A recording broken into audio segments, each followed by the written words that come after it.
Тили-тили-бом, закрой глаза скорее. Кто-то ходит за окном и стучится в двери.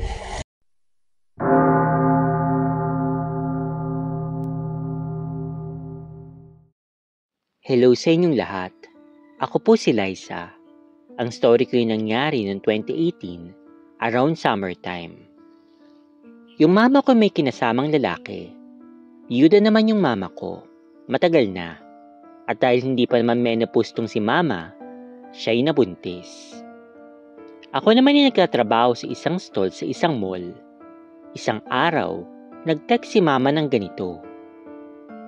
Anak, uwi ka muna. Bilisan mo. Dinudugo ako. Kinabahan ako syempre at nagpaalam ako sa kasama ko at supervisor na meron emergency kaya dali-dali akong umuwi. Pagdating ko sa amin, nakahiga si mama sa kama at nando na yung midwife. Ang sabi, nag-spotting daw si mama at kita ko nga na may mga buo-buong dugo. Pinayuhan kami ng midwife na kapag kinabukasan, hindi pa rin natigil, magpunta na kaagad kami sa ospital. Pagkaalis ng midwife, tinanong ko si mama kung ano bang nangyari. Anak, aswang yata ako nung kapitbahay nating matanda. Kasi di naman nagpapapansin sa akin yan dati. Pero parang simula nung nabuntis ako, lagi na siyang nakangiti sa akin. Pati rin yung alok ng pagkain. Sabi ni mama. Ako naman, medyo hindi kumbinsido kasi hindi naman ako madaling maniwala sa mga kababalaghan tulad na lang ng aswang. Pero yung nanay nung matanda na yun, ayon sa mga kwento-kwento sa amin, piniratangan na aswang dati.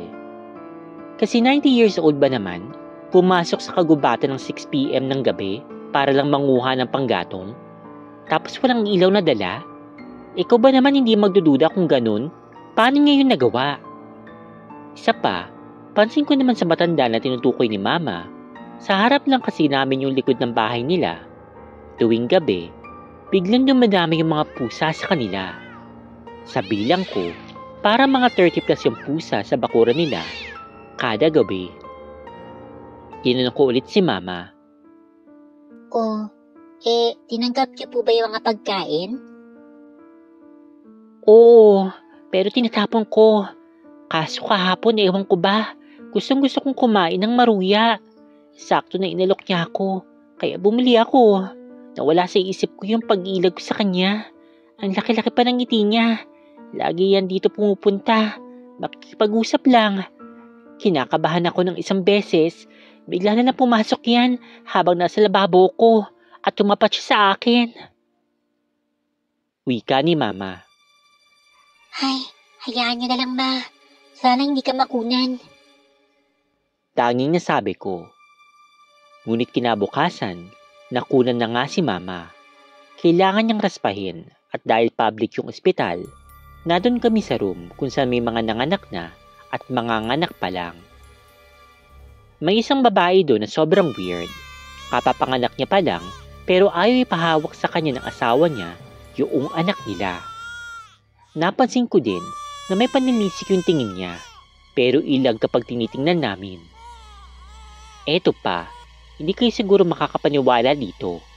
Panay yung kwento niya kay mama at ang sabi niya, aswang daw siya. Nagkakatinginan kami ni mama. Para kasing may aning-aning yung babae na ito. Pero sabi ko nga, sobrang weird niya. Sabi pa niya, tinaniman daw ng biyanan niya yung bahay nila ng lana.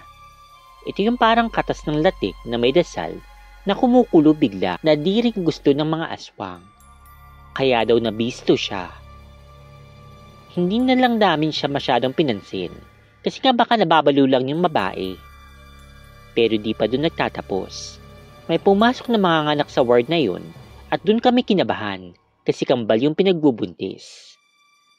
Yung babaeng nagsasabi na aswang daw siya, panay yung hawak nun sa tiyan ng babaeng buntis sa kambal at parang natatakam yung itsura niya. Ang laki-laki kasi ng tiyan ng babae. Doon naman kay mama, panay pa rin yung kwento niya at tinatapik pa si mama. Pero napapansin ko na tuwing tumatapik yung babae, Babawi din si Mama ng tapik. Hanggang sa pauwi na kami ni Mama, tumapik siya kay Mama. Sige ate, ingat ka. Sabi ng babae, sabay talikod. Nung nakasakay na kami ni Mama sa jeep, balisa siya at nagsabi na, Naku po, hindi ako nakaganti ng tapik Oh, bakit pa paano yung tapikan nyo nun? Tanong ko sa kanya.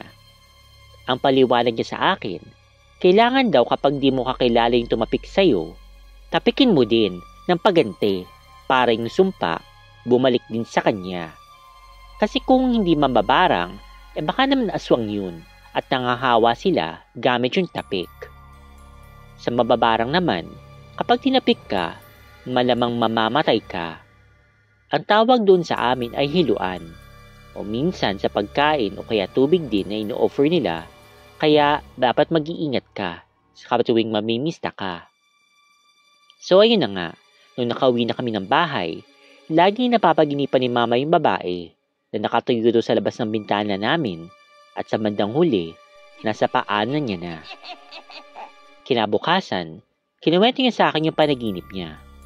Kinuha niya yung rosaryo na nilulubid pa sa holy water na galing sa Roma. Bigay yun ng tita ko na madre. Iniligay niya ito sa ulo niya yung rosary at bigla siyang dumighay. Nagtitigan kami kasi may itim na usok na lumabas sa kanyang bibig. Simula noon, lagi na si Mama nagdadala ng rosaryo. Wala na rin sa panaginip niya yung babae. Nakontra na yata kasi lumabas na yung sumpa. P.S. Maring nagtataka kayo kung nasaan yung nakabuntis kay Mama. Wala na ito kasi may asawa na pala itong iba at sinugod pa ng misis si Mama. Si Mama na ang kusang umiwas upang hindi na kami guluhin.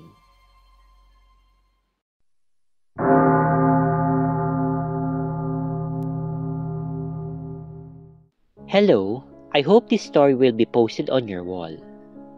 Around 2 p.m. sa kwarto namin, kasama ko yung partner ko na natutulog.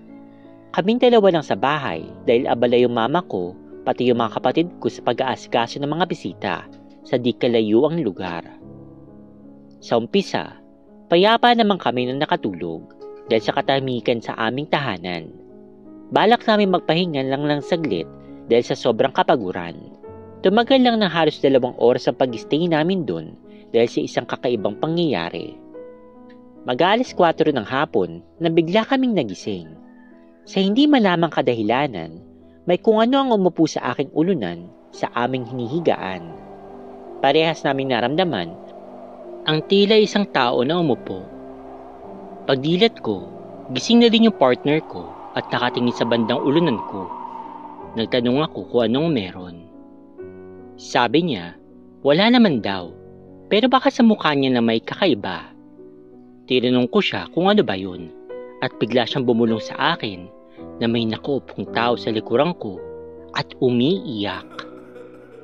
Natakot ako kahit ako'y napakapit sa aking partner. Promise, never in my entire life na naka-experience ako na nakakakilabot dahil hindi naman bukas yung aking third eye at ayoko din naman mangyari na makakita ako at baka yun pa yung ikamatay ko. Tinanong ko siya kung ano itsura ng taong iyon dahil bagamat di ko siya nakikita, damdam ko naman na may katabi nga ako. Ako'y nabigla nang sabihin niya sa akin na, yung papa mo'y nasa likod mo, umiiyak. Sa sobrang gulat ko, hindi ko alam kung natakot ba ako or what, pero ang naalala ko, naiyak na lang ako dahil kasi yun yung ikatlong araw ng burol ng aking papa. Busy sila mama at yung mga kapatid ko sa mga taong nakikiramay sa amin. Halong takot at lungkot yung aking naramdaman. Dahil first time ko yung makaramdam at si Papa pa. This coming Father's Day, sisiguraduhin ko na dadalawin ko siya sa sementeryo.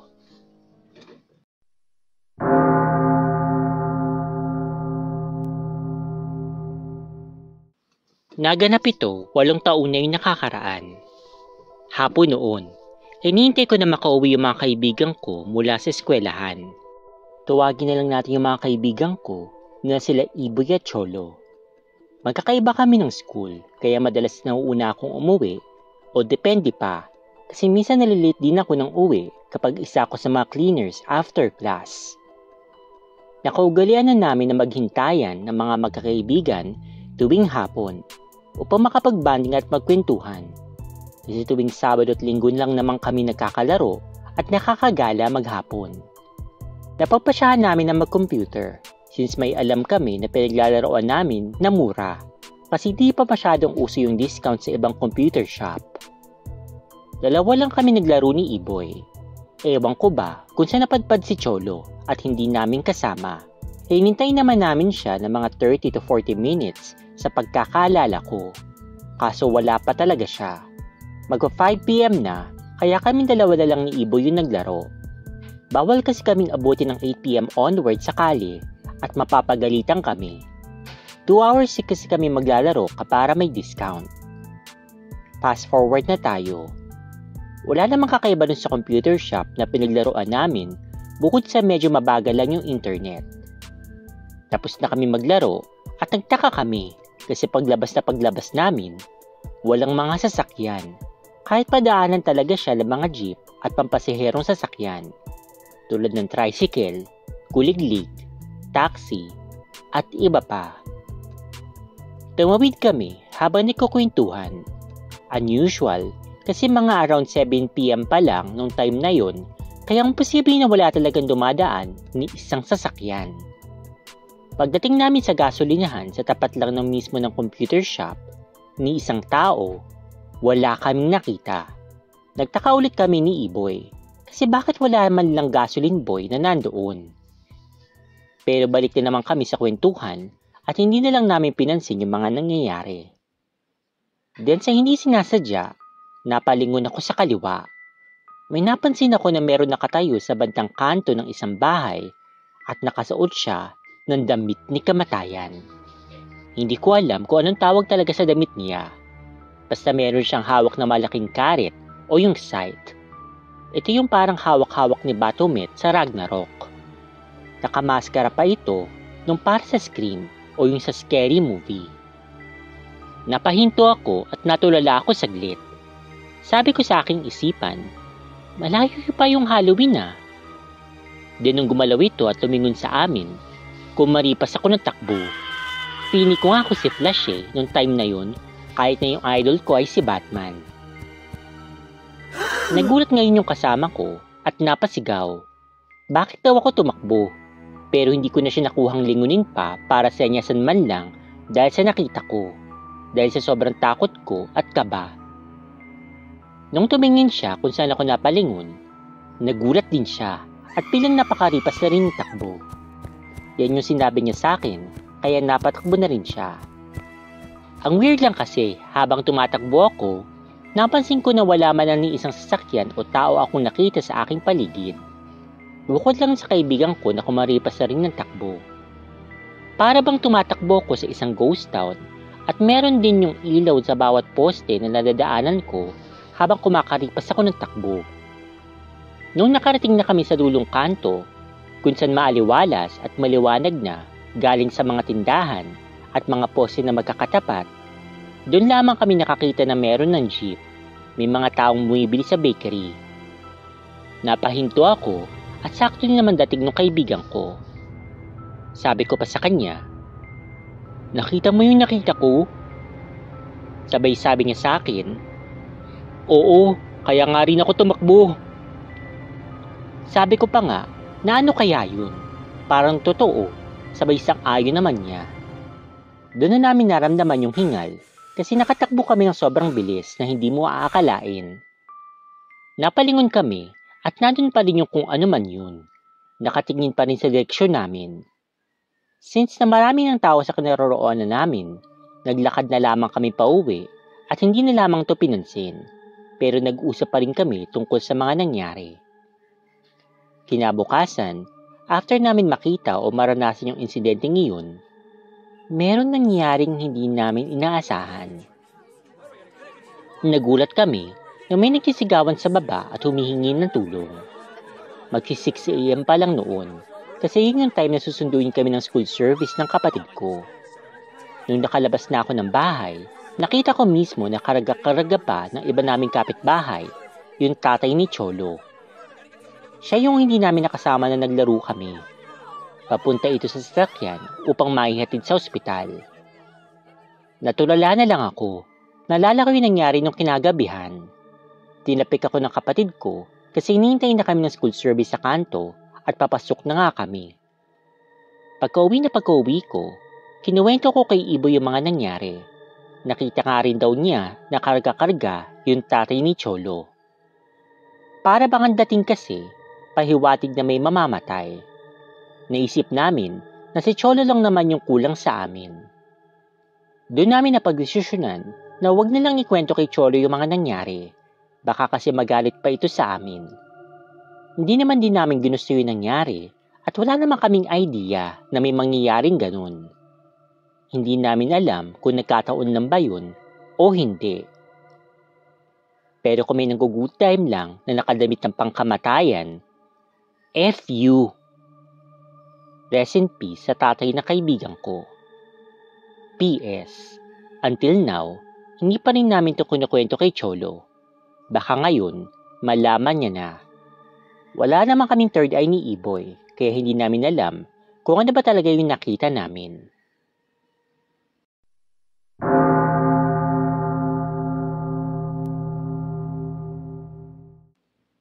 Hello sa inyong lahat. Ito po mali si Joseph. Matagal akong hindi nakapagpadala ng story, kaya pasensya na kayo. Sobrang busy lang sa trabaho at sa buhay. Ngayon, nagkaroon ako ulit ng chance na magsulat, kaya huwag na natin patagalin. Ang kwento ko ngayon ay kinuwento lang din sa akin ng lolo ko na nangyari di umano sa tatay niya. So lolo ko na sa tuhod. Hindi naman siya masyadong nakakatakot. Sabi ko before, sa Palawan ako nagmula. Pero yung ninuno ko, galing ng Capiz. Alam ko na kilala niyo yung lugar na ito dahil sa mga kwento tungkol sa mga aswang, na dito nagmula yung lahi nila at nagkalat na lang. Kung tutuusin, akala natin puro masasama lang yung ginagawa nila. Akala natin, wala silang madudulot na mabuti. Akala natin, pagpatay lang yung alam nila. Pero hindi, dahil may puso din naman sila katulad natin at may mga pamilya silang pinoprotektahan. Nasasaktan din sila katulad natin mga normal. Kung tutusin, di naman nila kagustuhan yung maging ganun. Nahahawa lang sila sa mga nakakasalimuhan nila o nakikiinom sila kung saan-saan. Kahit na nakakapatay sila minsan, di natin alam na naghahanap din sila ng pagmamahal. Hindi naman sila makakapanakit kung hindi natin sila sasaktan. Gusto lang din naman nila ng kalayaan bilang isang may buhay tulad natin. So ito na po yung kwento. Aktual po ito. Gagamitin ko na lang yung point of view ni Lolo Jacinto ko. Siya yung tatay ni Lolo. Lolo's POV. Naglalakad ako pa uwi sa amin. Galing ako sa bukid. Nakatulog ako kanina dahil sa pagod sa pag-aalaga sa mga hayop namin. Kaya gabi na ako nagising. Nung nasa kalagitnaan na ako ng daan papunta sa aming bahay, may nakasalubong akong taong nakatayo. Nakayuko ito at nakasuot lamang ng parang bahag. Hindi ko may paliwanag yung suot niya dahil parang balat yun ng hayop na iwan. Sobrang baho rin ng kanyang amoy. Nalagpasan ko na siya noon, kaso hindi ko mapigilang hindi siya lingunin, kaya napagdesisyonan kong lapitan siya at kausapin. Dahil baka naliligaw na siya at bakit sobrang dungis niya. Mawalang galang. Ayos ka lang ba? Tanong ko dun sa lalaki.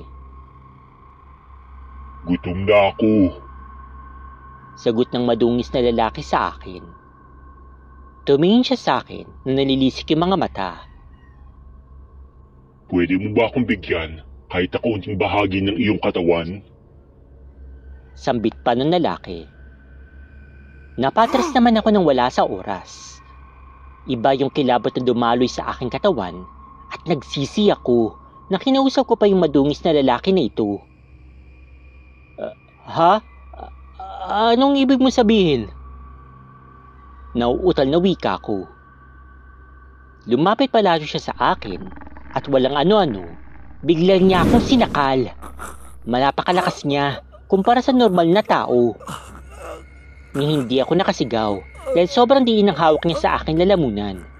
Inangat niya pa yung leeg ko kaya hindi na nakasayad sa lupa yung aking mga paa. Umagos na lang yung luha sa aking mga mata. Oo, lalaki ako. Pero sa mga oras na yun, parang bumalik ako sa pagkabata na wala akong kalakas-lakas. Natatakot ako na dun na ako mamamatay hanggang sa pakiramdam ko, nangingitim na yung mukha ko kasi di na talaga ako makahinga. Nang may naninig ako sa likod ng lalaki, narinig ko pa yung mga sinabi niya. Bitiwan mo siya, Chiterio! Wika nito. Tumingin yung lalaking sumasakal sa akin sa likuran niya at agad akong binitawan. Bumagsak ako sa lupa at hinagot ko yung leeg ko na sobrang hapde. Habol-habol ko yung aking hininga. Nag-usap yung dalawa. Galit na galit yung sumakal sa akin na Juterio daw yung pangalan. Ano bang pakialam mo? Ngit-ngit na sabi ni Juterio. Nakita ko na yung kausap pala niya ay isang babae. Bagamat madungis din ito at mabaho, bakas na mas maamo ito base sa kanyang muka. Nakasuot din ito ng misulang balat ng hayop. Alam mo yung patakaran sa ating pamilya. Hindi mo ito maaaring gawin. Sambit ng babae. Pero ate, nagugutom na ako. Hindi ko na kaya hindi kumain ng karne. Gusto ko naman taong-taon tulad niya. Gigil na wika ni Juterio. Tumingin si Juterio sa akin at halos mahimatay ako sa takot. Madilim na noon at para bang katapusan ko na. Tumingin din sa akin yung kapatid na babae ni Juterio. Umalis ka na. Ngayon na. Habang nagagawa ko pang pigilan yung aking kapatid. Utos sa akin ng babae. Kaya hindi na ako nag-atubili pa. Agad akong tumakbo pero narinig ko pa yung sinabi nito kay Juterio. Ito yung pagkakatandaan mo. Hindi tayo katulad ng ibang mga aswang na pumapatay ng tao. Wika ng babae sa isang matigas na tono. Pagdating ko sa aming bahay, agad kong pininig yung pinto namin na gawa sa kawayan.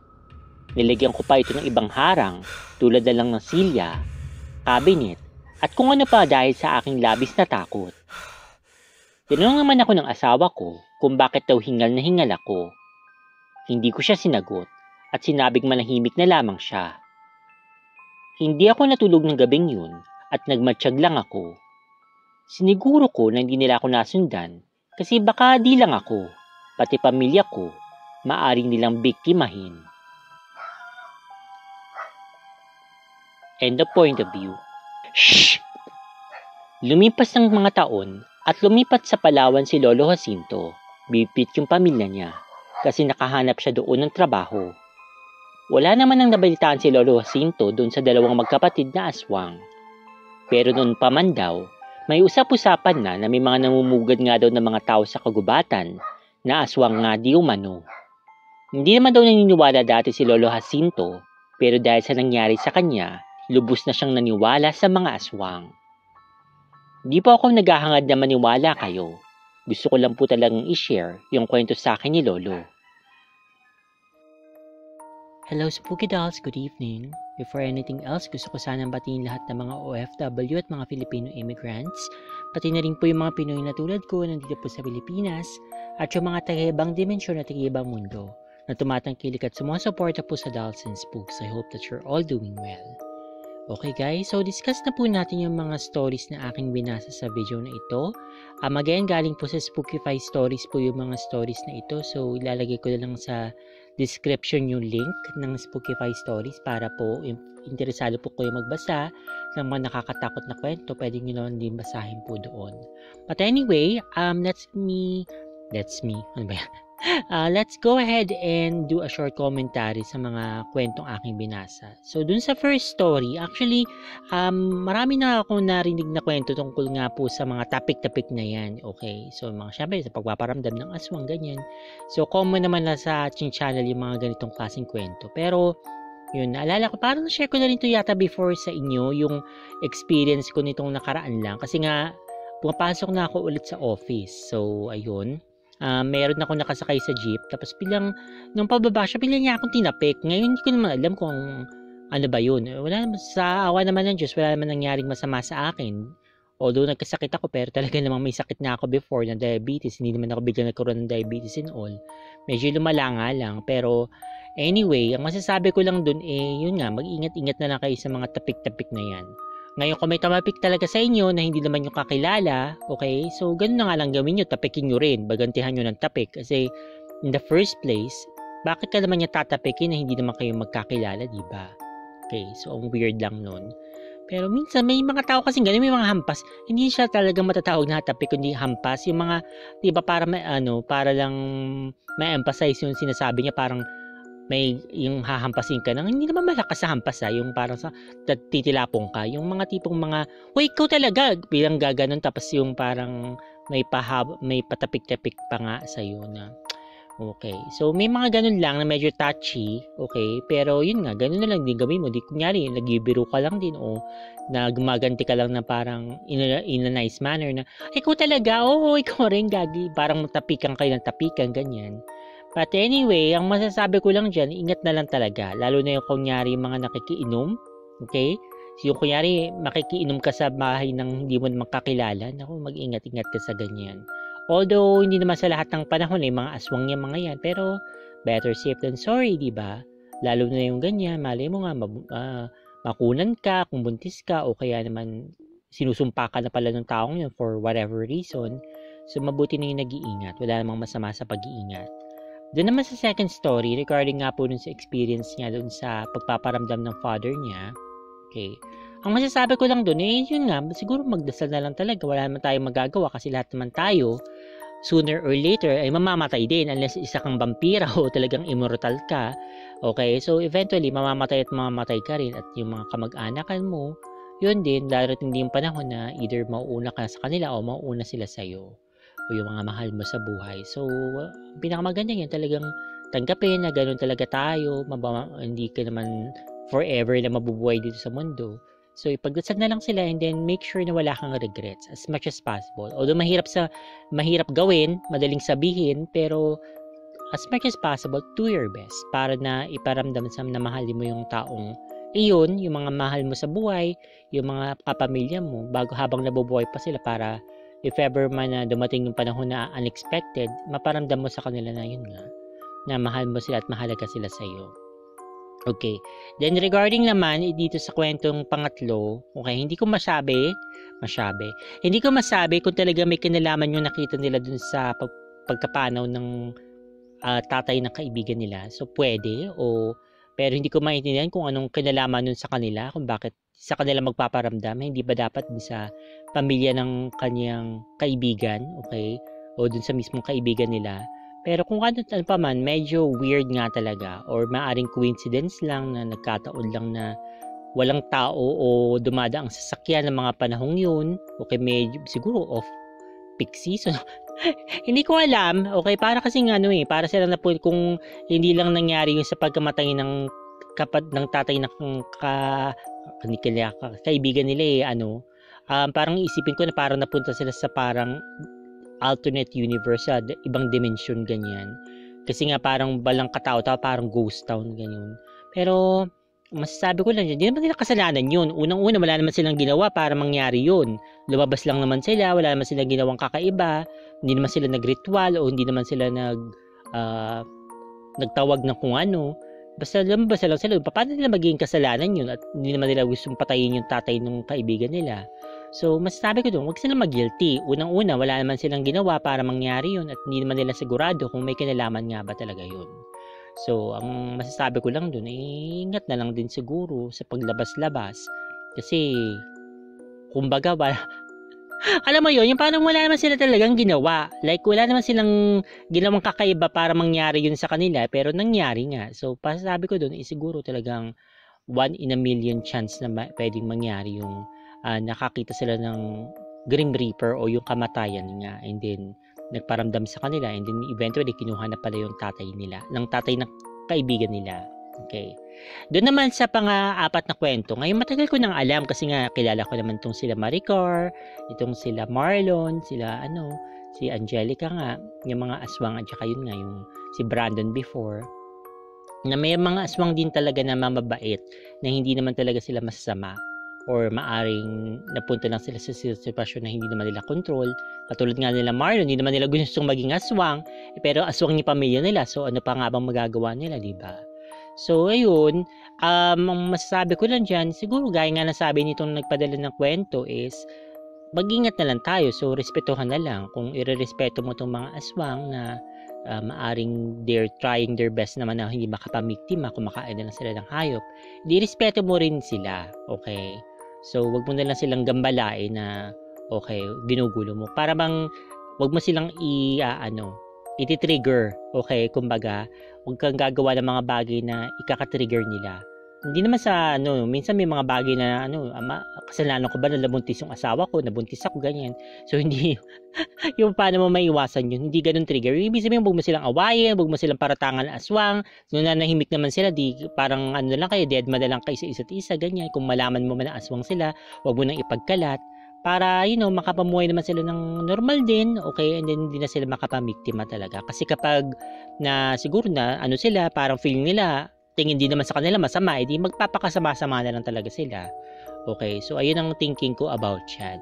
Okay, but still, okay, mag-ingat pa rin at saka mabuti lang na nakaligtas yung lolo nitong lolo sa tuhod nitong nagpadala, kasi kundi malamang di siya nabuhay kasi namatay yung lolo niya, hindi na siya nagkaroon ng anak. Tapos wala na nabuhay na tatay niya, hindi na siya mabubuo. Okay. So ayun lang, I hope na nag-enjoy po kayo sa mga stories na aking binasa para sa video na ito.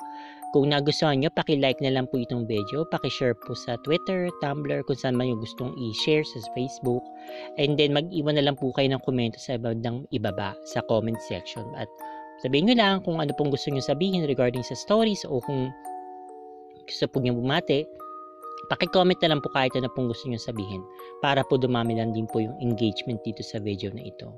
Okay, lamang po, abangan po yung video po sa susunod na linggo. So, yun, stay fabulous and spooky, spooky dolls. God bless. Bye-bye! Meron ka bang spooky story na gusto mong i-share? Kung ganon, ipadala mo na yan sa dollsandspooks@gmail.com. Huwag din kakalimutan na mag-subscribe, mag-like, mag-comment, at i-share ang video. Kung hindi, pupuntahan kita sa bahay mo.